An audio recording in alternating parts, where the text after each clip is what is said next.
क्या आप SC/ST, EWS category या किसी रिजर्व कैटेगरी से बिलोंग करते हैं? नीट 2025 का एग्जाम दिया है और अब काउंसलिंग में पार्टिसिपेट कर रहे हैं, तो आपके लिए एक डॉक्यूमेंट बहुत जरूरी होता है, कास्ट सर्टिफिकेट। इसी के बेसिस पर कम नंबर पर रिजर्व सीट अलॉट होती है। यही सर्टिफिकेट हमें रिजर्व सीट का हकदार बनाता है। अगर ये सही फॉर्मेट में नहीं हुआ तो आपकी अलॉट हुई सीट भी कैंसिल हो सकती है। तो वीडियो को एंड तक जरूर देखें ताकि ये गलती ना हो।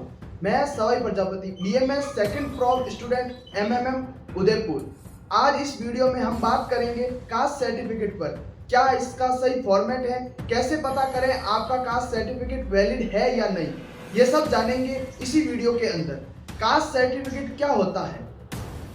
कास्ट सर्टिफिकेट एक गवर्नमेंट डॉक्यूमेंट है जो ये प्रूव करता है कि आप किसी स्पेसिफिक कास्ट या कैटेगरी जैसे SC, ST, OBC से बिलोंग करते हैं। गवर्नमेंट ने नीट जैसी परीक्षाओं में आरक्षण यानी रिजर्वेशन का बेनिफिट देने के लिए इसे अनिवार्य बनाया है। इससे होगा ये कि जनरल के मुकाबले कम नंबर और ज़्यादा रैंक तक सीट अलॉट हो सकती है।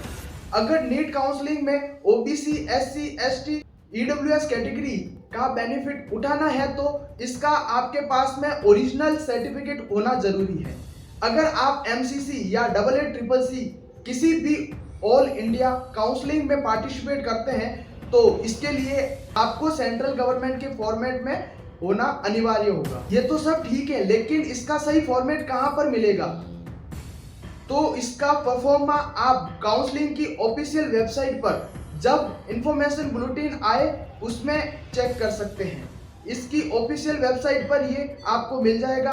इसके साथ ही आप स्टेट काउंसलिंग में पार्टिसिपेट कर रहे हैं तो ध्यान रहे स्टेट का कास्ट सर्टिफिकेट ही काम आएगा, यहाँ पर सेंट्रल का कास्ट सर्टिफिकेट काम नहीं आएगा। मेरे पास एक डाउट आया था कि उसका सेंट्रल में EWS का सर्टिफिकेट बना हुआ है और स्टेट में OBC का। उसने नीट के एप्लीकेशन फॉर्म में EWS कैटेगरी को सिलेक्ट कर रखा था, तो अब वो क्या स्टेट में OBC से काउंसलिंग में पार्टिसिपेट कर सकता है? तो जी हाँ, ऐसा पॉसिबल है, क्योंकि जब स्टेट काउंसलिंग स्टार्ट होगी तो उसके बाद जब स्टेट काउंसलिंग का रजिस्ट्रेशन होगा उस समय OBC को सिलेक्ट कर लेना और सेंट्रल काउंसलिंग में रजिस्ट्रेशन के समय EWS, यानी काउंसलिंग के रजिस्ट्रेशन के समय जो आप कैटेगरी सेलेक्ट करेंगे वही मान्य होगी।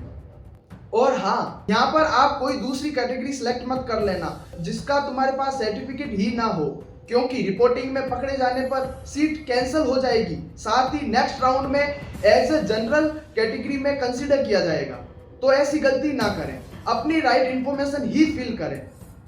कास्ट सर्टिफिकेट बनाने के लिए आप SDM, तहसीलदार या कलेक्टर ऑफिस में अप्लाई कर सकते हैं या फिर अपने राज्य की RTPS, E-डिस्ट्रिक्ट या जन सेवा केंद्र वेबसाइट पर ऑनलाइन अप्लाई कर सकते हैं। अपने पास ही बहुत से ई-मित्र वाले मिल जाएंगे जो ये काम करते हैं, उनसे आप बनवा सकते हैं। इसके लिए जो जरूरी डॉक्यूमेंट है वो अपने पास रखें और अपना कास्ट सर्टिफिकेट बनवाएं या रिन्यू करवाएं। इसमें जो कॉमन मिस्टेक होती है उन्हें अवॉइड करें, जैसे सर्टिफिकेट बहुत पुराना या एक्सपायर्ड हो, सिग्नेचर या स्टैम्प प्रॉपर ना हो, गलत कास्ट कोड लिखा हो, काउंसलिंग रजिस्ट्रेशन में जनरल फिल कर लो लेकिन सर्टिफिकेट OBC का हो।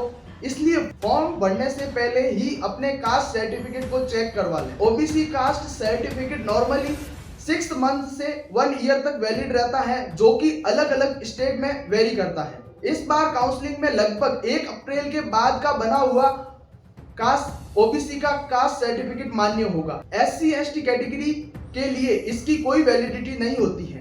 ये एक बार बन गया तो उसके बाद कितना भी पुराना हो काम चल जाता है। फिर भी कोशिश करें 3 से 4 साल पुराना हो, इससे ज्यादा नहीं। इनके फॉर्मेट MCC, AA-CCC इन काउंसलिंग कमेटी के इंफॉर्मेशन बुलेटिन में मिल जाएंगे। इसके साथ ही अपने सभी इंपॉर्टेंट डॉक्यूमेंट रेडी रखें ताकि काउंसलिंग के टाइम पर किसी भी प्रकार की परेशानी का सामना न करना पड़े। उम्मीद है वीडियो आपके लिए यूजफुल रहा। मिलते हैं अगले वीडियो के साथ।